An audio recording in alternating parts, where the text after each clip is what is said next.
మాట్లాడుతుండగా నా నోటి మరుగున మీరుండి మాట్లాడమని వేడుకుంటూ దేవా, ఇంకా దేవా రానైన బిడ్డలందరినీ నీ సన్నిధానానికి నడిపించమని వేడుకుంటూ ఇచ్చి నీ ప్రార్థన నీ కుమారుడు మా రక్షకుడైన యేసుక్రీస్తు వారి నామమున అడిగి వేడుకుంటున్నాం తండ్రి, ఆమేన్. చేరి వచ్చిన మీ అందరికీ యేసుక్రీస్తు నామమున వందనాలు. అలాగే ఈ అవకాశాన్ని ఇచ్చిన అయ్యగారికి వందనాలు. యేసుక్రీస్తు వారు శిలువలో పలికినటువంటి మాటల్లో నేను రెండవ మాట మాట్లాడుతున్నాను. లూకా రాసిన సువార్త 24వ అధ్యాయం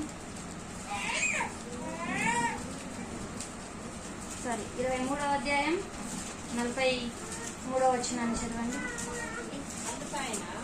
అందుకు ఆయన వానితో, నేడు నీవు నాతో కూడా పరదేశులో ఉందువని నిశ్చయముగా నీతో చెప్పుచున్నాను నేను. ఎవరితో ఈ మాట పలుకుతున్నాడు యేసుక్రీస్తు వారు? శిలువ మీద ఉన్న ఒక స్మాల్ రిక్వెస్ట్, ఎవరు నా ముఖాన్ని అలా చూడకండి, నాకు భయం వేస్తుంది. శిలువలో ఉన్న దొంగతో ఆయన ఆ మాట చెప్పుతున్నాడు. ఎందుకు చెప్తున్నాడు? ఆయన ఏమైనా దేవుని యందు భయభక్తులు కలిగి బ్రతికిన్నాడా?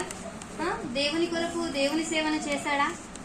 యేసుక్రీస్తు వెనకాల అంటే యేసుక్రీస్తు వెనకాల ఆయన తిరిగి ఏమైనా ఊరు తిరిగి ఆయన గురించి చెప్పాడా? కానీ ఆ ప్రాధాన్యత ఎందుకు ఆయనకు వచ్చింది? సిలువలో ఆయనతో పాటు ఆయన ఒక దొంగ. మనం మత్తయి రాసిన సువార్తలో చదివినట్లయితే, మత్తయి రాసిన సువార్త 27వ అధ్యాయం 44వ వచనం చదివినట్లయితే చదవండి. బైబిల్లో గనుక ఆయన కృష్ణుడైతే 27వ అధ్యాయం 44వ వచనం, ఆయనతో కూడా సిలువలో వేయబడిన బందిపోటు దొంగలు ఆయనను అలాగే నిందించారు. ఎవరంట వాళ్ళు?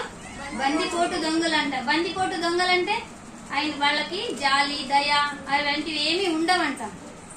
ఆనాడు యూదో చట్ట ప్రకారం ఏమైనా తప్పు చేస్తే రోమ చట్ట ప్రకారం ఏదైనా తప్పు చేస్తే వాళ్ళకి సిలువ వేయబడ్డమే శిక్ష అంట. అవునా? అప్పుడు అలాంటి శిక్షణ ఆయన ఆ బందిపోటు దొంగలు, దుష్కర్ములు, వాళ్ళు తప్పు చేసిన వాళ్ళు, ఎన్నో హత్యలు ఎన్నో తప్పులు చేశారు. వాళ్ళను ఎంతో పరిశుద్ధమైన మన యేసుక్రీస్తు వారితో పాటు సిలువకి వేశారంట వాళ్ళని. అప్పుడు వాళ్ళ అంటే ఆ దొంగ అలా మాట్లాడాల్సిన ఆ దొంగకి అంత ప్రాధాన్యత యేసుక్రీస్తు వారు ఎందుకు ఇచ్చాడంటే, అక్కడ ఉన్న వాళ్ళందరూ యేసుక్రీస్తుని ఏమని తిడుతున్నారు? ఆయన తప్పు చేశావని తిడుతున్నారా?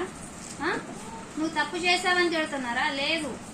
మరో మాట మనం చూసుకుందాము. లూకా రాసిన సువార్తకే రండి, 23వ అధ్యాయం 43వ వచనం.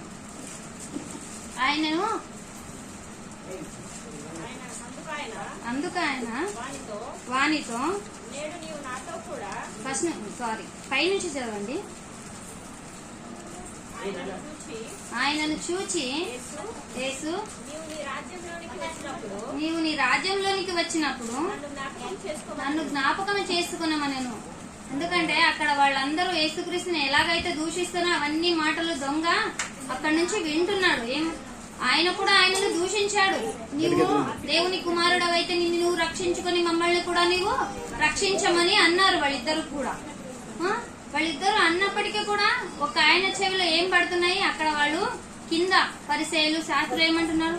తన్ను తాను రక్షించుకుని ఎందరినో రక్షించాడు, కానీ తనను తాను రక్షించుకోలేడే అని అందరూ అక్కడ నవ్వుతున్నారు. అలాంటి మాటలన్నీ ఎవరి చెవిలో పడుతున్నాయి? దొంగ చెవిలో పడుతున్నాయి. అంటే అక్కడ ఆయనకు ఆలోచన మొదలైంది అనమాట.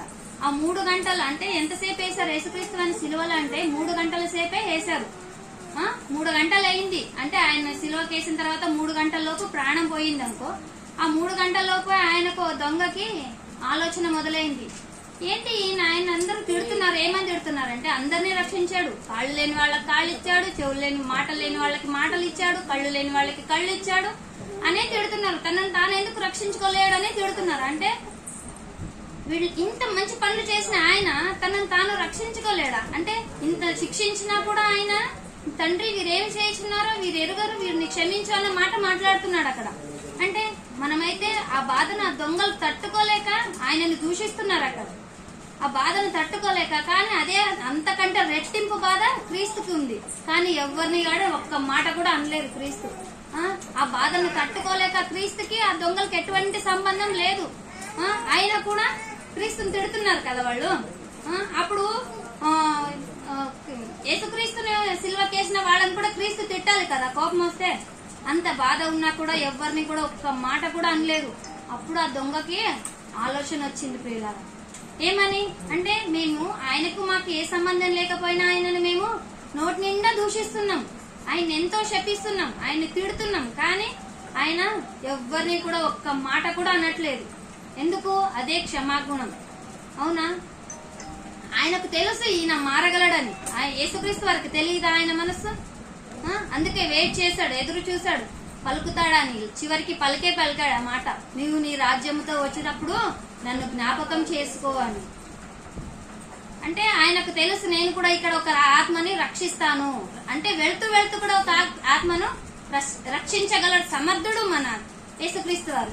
మనకి అంటే మనం క్షమించమని అడగాలే, కానీ దేవుడు మనల్ని ఏ స్థితిలో ఉన్నా మనల్ని రక్షించుకోగలడు, మనల్ని కాపాడుకోగలడు, తన అక్కర మనల్ని చేర్చుకోగలడు. మనము అహంకారంతో మనం ఏం వారం చర్చికి వచ్చినా, మనము కానుకలు సమర్పించుకున్నా, దశమ భాగాలు ఇచ్చినా, ఏం చేసినా ఏం ప్రయోజనం లేదు. మనం మనం క్షమించని మనల్ని మనం తగ్గించుకున్నప్పుడే ఆయన మనల్ని చూస్తాడు. అక్కడ ఒక మాట మాట్లాడతాడు దొంగ, ఏమని? నన్ను జ్ఞాపకం చేసుకోమంటాడు. అంటే ఆయన నేను వస్తాను, నన్ను గుర్తు పెట్టుకుని నన్ను తోలుకొని పో అనలేదు. ఆయన నన్ను నీతో పాటు తీసుకోపో అని అనలేదు. నన్ను జ్ఞాపకం చేస్తా అంటే జస్ట్ నన్ను జ్ఞాపకం చేసుకో తండ్రి అన్నాడు. కానీ యేసుక్రీస్తు వారి మాట ఏమని? ఈ రోజే నాతో నువ్వు పరదేశంలో నిన్ను వదిలేసి నేను వెళ్ళిపోతాను. అంటే ఎంత గొప్ప భాగ్యం అయిండొచ్చు ఆయనది.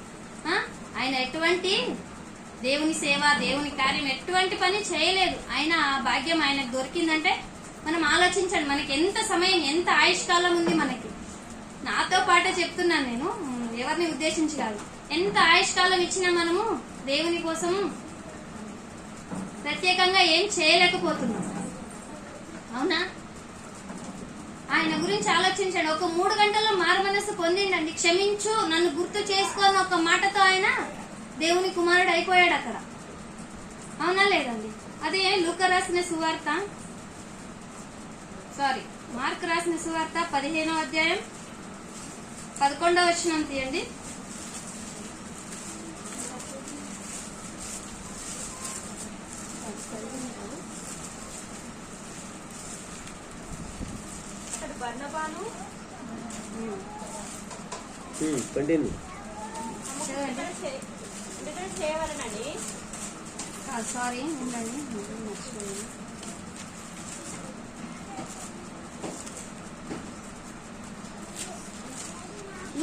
లూకా రాసిన సువార్త 18వ అధ్యాయం 11వ వచనం.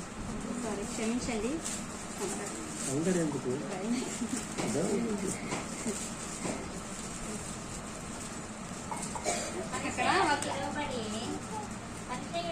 పరిసయ్యుడు నిలువబడి, దేవా నేను చోరులను, అన్యాయస్తులను,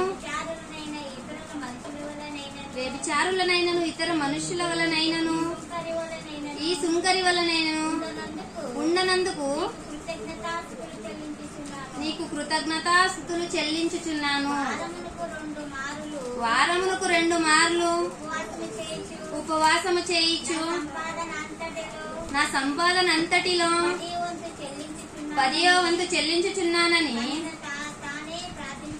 తనలో తానే ప్రార్థించుచుండెను. ఎవరంట ఇక్కడ? పరిసయ్యుడు అంట. అంటే అక్కడ సుంకరితో పోల్చుకుంటున్నాడు. అంటే నేను అలా ఉండలేదు తండ్రి, నేను చాలా గొప్పగా బ్రతుకుతున్నాను నీ కోసము. అంటే వ్యభిచారుల లెక్క లేను, నేను చాలా పరిశుద్ధంగా ఉన్నాను. నీ కోసము వారానికి 2 మాటలు నా ఆస్తిలో 10వ వంతును ఇస్తున్నాను నీ కోసము. నన్ను బాగా ఉండనని ఆయనకు తనలో తానే ప్రార్థిస్తున్నాడంట. అక్కడ ఇంకొక వ్యక్తి ఉన్నాడు, ఎవరు? సుంకరి. అయితే సుంకరి దూరముగా నిలుచుండి ఆకాశము వైపు కన్నులెత్తి చూచుటకైనను ధైర్యము చాలక రొమ్ము కొట్టుకొనుచు, దేవా పాపినైన నన్ను కరుణించమని పలికెను. చూస్తారండి, ఎంత గొప్ప భాగ్యమైంది సుంకరిది. ఆయన పరిసేయుడు అనుకుంటున్నాడు, నేనే గొప్పవాడిని, నేను సుంకరి అంటే వాడు అతని బీదవాడు కదా, నేను బీదవాడిలా లేను, నన్ను దేవుడు చాలా బాగా కాపాడుతున్నాడు అనుకుంటున్నాడు ఆయన. కానీ ఇక్కడ దేవుని ప్రేమ ఎవరికి పొందుకున్నారండి? సుంకరి. అంటే ఆకాశము వైపు కన్నులెత్తి కూడా చూడలేనంత దౌర్భాగ్యని తండ్రి నేను అని తన్ను తానే అప్పగించుకుంటున్నాడు ఆయనకు. అంటే తనకు తానే చెప్పుకుంటున్నాడు, నేను ఎంతటి అర్హత లేనివాణ్ణి, నన్ను కరుణించు అంటే ఇంకా అంతకన్నా ఇంకా గొప్ప భాగ్యం ఇంకేం కావాలండి? చెప్పండి, తండ్రికి ఇంకంతకన్నా ఎక్కువ కావాలా? తన్ని తానే తగ్గించుకోనమనే కదా దేవుడు కోరుకుంటున్నాడు. నన్ను క్షమించు తండ్రి అన్న మాట చాలండి ఆయనకు. మనం ఎంతటి తప్పులు చేసినా పాపాలు చేసినా మనం ఏమైనా అనుకుంటాం, దేవునికి దశమ భాగాలు కానుకలు ఇస్తే దేవుడు క్షమిస్తాడని కాదండి. మనల్ని మనం తగ్గించుకొని ఆయన యందు మనము భయము భక్తి కలిగి ఆయనకు ప్రార్థించి నన్ను క్షమించు అన్న ఒక్క మాటతో ఆయన మనల్ని అక్కర చేర్చుకుంటాడండి. ఆ భాగ్యము ఎవరికి దొరికిందండి? ఒక సుంకరికి, ఒక దొంగకి అండి. ఆ క్షణంన ఆ దొంగ ఎంత అదృష్టం చేసుకున్నాడో మనం ఒకసారి ఆలోచించుకోవాలి. అవునా లేదండి? కన్నులెత్తి చూచుటకైనా నాకు అర్హత లేదని సుంకరి ఎంత అడుగుకుంటున్నాడండి ఆయన్ని, ఒకసారి ఆలోచించండి. కానీ చూడండి, తాను ఒక పరిసయుడు ఎంత అహంకారంతో నేను అన్ని ఇచ్చాను కదా అని ఆయనకి చెప్తున్నా, ఆర్గ్యూ చేస్తున్నాడు, నేను అన్ని ఇచ్చాను కదా నీకు, వాళ్ళ లెక్క లేని నేను బాగా ఉండనని అనుకుంటున్నాడు. కానీ ఇక్కడ దేవుని దృష్టిలో ఎవరు గొప్పవారు? సుంకరి. అవునా లేదా? సుంకరే చాలా గొప్పవాడు అన్నమాట. ఆయన ఏమి ఇవ్వలేకపోవచ్చు తండ్రికి, ఆయన ఏమి సమర్పించుకోలేకపోవచ్చు, కానీ ఆయన ఎందు దేవుని ఎందు ఆయన ఎంతో భయము భక్తి కలిగి జీవిస్తున్నాడని మనకి అర్థమవుతుంది. అవునా?